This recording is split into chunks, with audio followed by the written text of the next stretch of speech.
Good afternoon to everyone. This is the Power of Healing with Utabi. Ketelo. Ngphuma consultation, so I might be a bit slow in terms of thinking. So nginga bambeka lapho nalapho. Okay. So namhlanje ngifuna ukukhuluma about something interesting, something that abantu baya-explain, but I'm not satisfied kahle with the explanations. But angizukungena kuye mina ngi-explain ngizoyishaya nje. I want to speak about discernment, and I want to speak about wrong spiritual awakening. No? So for me, discernment is the ability to know wrong from right, to discern whether a spirit is for the darkness or for light. The ability to be able to take something from wrong bese wena uyilungisa. The ability to remove something from esithi thina isendaweni wrong bese uyayilungisa ibe right. The ability to know whether your actions are good or bad. The ability to sense if the energy is good or bad. That's discernment for me. And then I want to speak about wrong awakening. I did a video about wrong awakening, wrong spiritual awakening. Why am I comparing these two? Is because ngifuna ukubonisa ukuthi sometimes sinokuyilahla kancane. Nathi nje sinokuyilahla, but okay. But that's not really the purpose of my video. Ngizofika kulapho engifuna ukuya khona. Now, wrong spiritual awakening, or awakening for me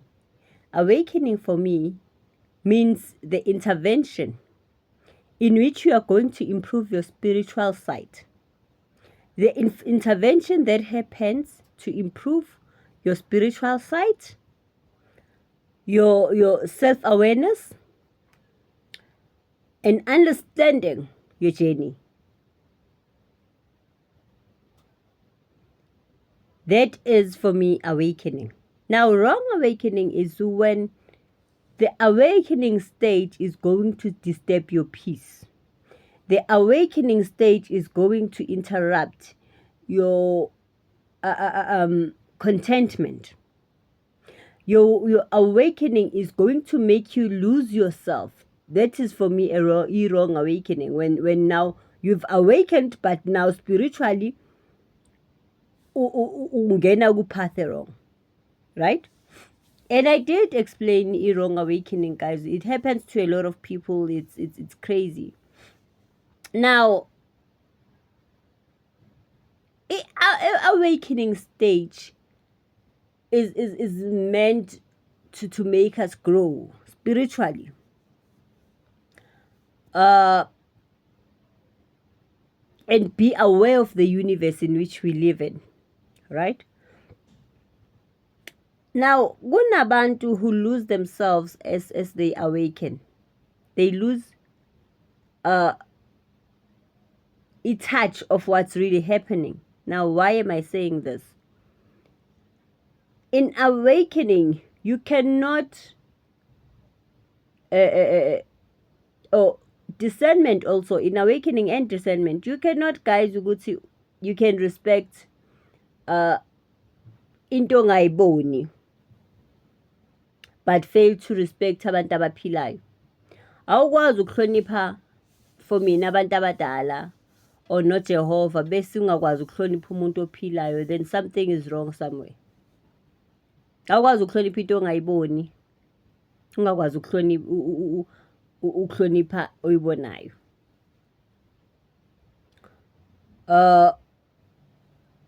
So a lot of times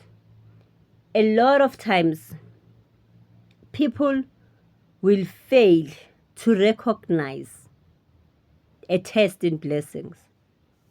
A lot of times people fail to recognize a test good blessing, because you must understand a blessing will always come with a test. Always. I spoke about test this one in terms of everything. So when you get this, there'll be a test of that. I did explain that, and I did go into details with that. But if failure to recognize a test from a blessing is happening to a lot of people, you understand? And then you start saying into zabantu, because when the recognition part was missing for you, to recognize what's really happening. And that's also part of discernment, to recognize what's really happening.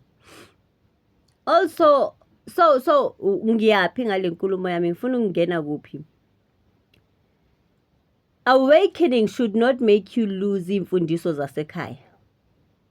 Awakening, spiritual awakening, does not make one lose imfundiso zasekhaya. Guys, I was spiritually awakened, I'm enlightened, but I can tell you this thing. Kuneimfundiso zasekhaya engingeke ngizilahle. Reason being, zingishape to who and what I am today.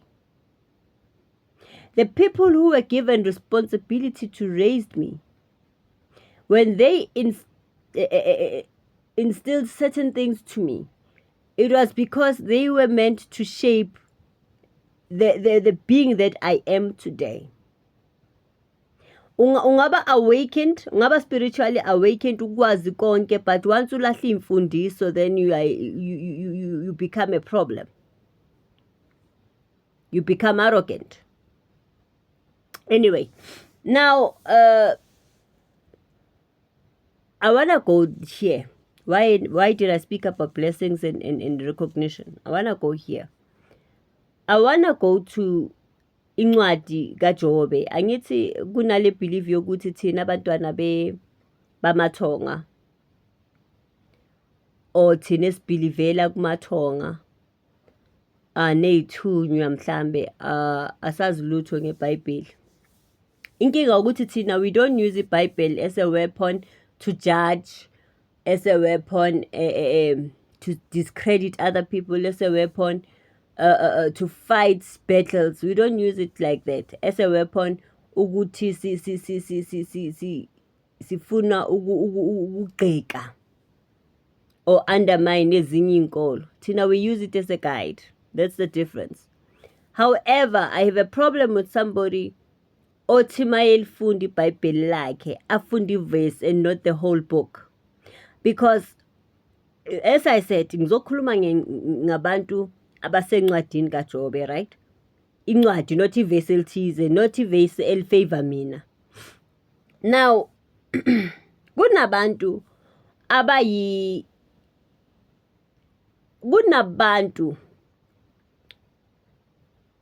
abayisibonelo, abayi-example yencwadi kaJobe, but they failed to recognize that. Kunabantu abangayifakazela incwadi kaJobe kangcono. Living beings abangayifakazela kangcono. However, people will now say, Gogo, but thina singabantwana bethongo, we don't believe in that thing, colonization, this and that. Guys, as I said, kuneimfundiso zakithi enye ngizilahle. Umuntu nomuntu uthatha lokho akukholwayo and kumsize makumsiza. I have my reasons for that. And it's something that I will not even share nabantu.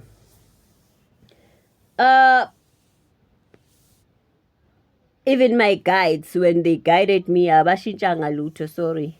So kunabantu abangayifakazela kangcono, but because the problem is they failed to realize ukuthi bayisi isibonelo soncwadi kaJobe. Why fail to recognize that? Now it depends ukuthi mawufunda incwadi, guys. Kuyadepend ukuthi uyizwa kanjani, you understand kanjani. Yabona? How you analyze the whole book, it's totally up to you. For me, omunye umuntu angabuka ekutheni the ending was ngizokhuluma nge-ending futhi. The ending was wakuthola konke alahlekelwa yikho ekugcineni. Abantu bayifunda bayibheka bayi-analyze isiphetho sayo or ingathini i-moral of the book is that wakuthola konke. Now when you bring it to reality, for instance, I lost a child, right? I lost my daughter. No matter what I go through, it will never bring back, noma ngabe sekuthiwa izinto ziyaphenduka, it will never bring back my daughter as she was. That's reality. It will never bring back the house you've lost. It will never bring back, like, anyaka ukufika ending where it brings back your money that you lost, this and that. However, it will bring something different, either to you or to somebody else, or when you can be a testimony in somebody else's life. But then it depends ukuthi le ncwadi uthi uma uyifunda and u-analyze kanjani. Ngoba omunye umuntu uzobheka ekutheni uJob ekugcineni wakuthola konke akulahlekelwa inkosikazi inga, but the Bible never said the same people back. The Bible never said the same. It never given us an indication of the same situation back.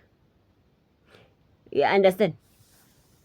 So i-reasoning yethu yiyo efika ibe inkinga.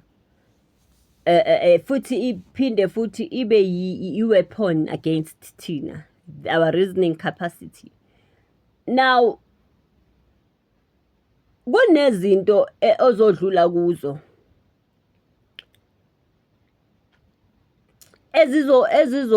ezizoshintsha isimo sakho, but i-end results yakhona ayizukuba ngendlela wena uyicabanga ngakhona. Awuzi ukuthi ngoba ukhule kanzima ekugcineni bese uba rich ube nemention edlula abanye abantu akuvamisile ukuthi kuhambe kanjalo. Yabona, akuvamisile. I think sidinga ukubuyiselana back to reality.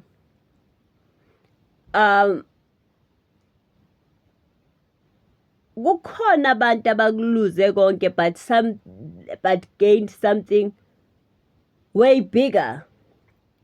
Not in a form in which bona they were expecting it ngayo, but because the failure is recognition. If ba failure ngokurecognize ukuthi now God is actually, or now amathonga, they are actually answering my prayers.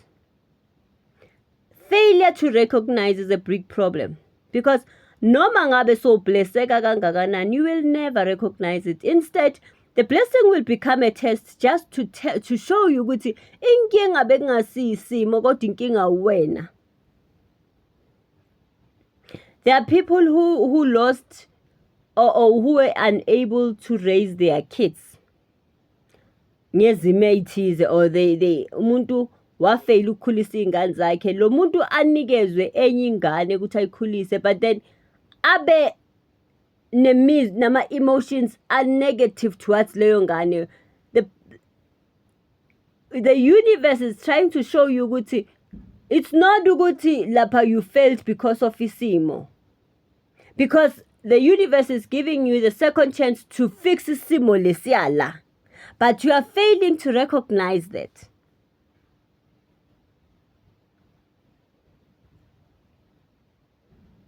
I always say to people, the problem with people is that when you are given something that you prayed for, you never prayed for a packaging. You prayed for a product. But the problem is with you, you are going to focus on the packaging. You prayed about getting a car. uNkulunkulu akunikeza ithezi. Wamathonga kini akunikeza ithezi. Ube ne-problem ukuthi why fanele kube ithezi. But you prayed for a car. So sometimes some blessings are just meant to be a test to show you ukuthi inkinga yazi la kahle kahle uwe. Inkinga uwe. They just want, amathonga kini would just want to highlight ukuthi inkinga You. So awakening goes wrong mangabe ne-discernment ungakwazi ukuhlukanisa. You understand? Wisdom is the best blessing that God can give you. Wisdom is the best blessing anyone can give you. Failure to recognize can be your downfall. Failure to recognize things. Failure to recognize blessings can be your downfall. Thank you so much.